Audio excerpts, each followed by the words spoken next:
The National Archives of Australia have just released the Cabinet Papers of 2004. So let's put you in the mind of someone from 2004. Shannon Noll was top of the charts, sadly, with his terrible version of What About Me? And the same year was one of the best years in the political life of John Howard, who managed to win a fourth consecutive election, took control of the Senate, and also increased his majority in the House of Representatives, while also getting rid of Labor leader Mark Latham. The main issue was the fallout from the Iraq War.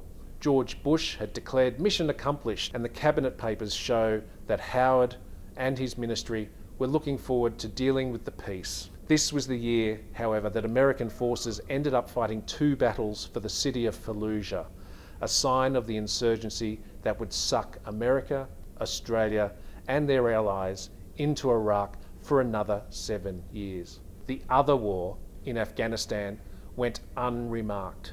20 years on, the Taliban is back and causing horrendous damage. The emphatic victory of October paved the way for John Howard's controversial work choices overhaul of industrial relations the following year.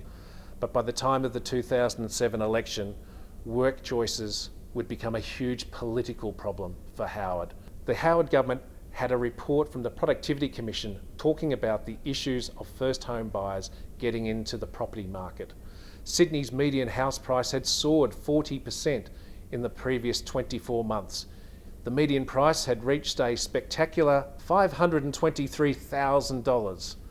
John Howard went to the 2008 election promising a 30% rebate for childcare costs. The rebate was put into place and actually fed into huge profits for the for-profit sector, the childcare sector, that within about 5 years would ultimately collapse. The 2004 papers, however, have one that has been completely blanked, and it goes to the issue of Australia and East Timor. It would be 8 years before it was revealed that under the Howard government, Australia's international spies had bugged East Timor, while the two countries were involved in negotiations over the effective ownership of tens of billions of oil and gas underneath the seabed between the two countries.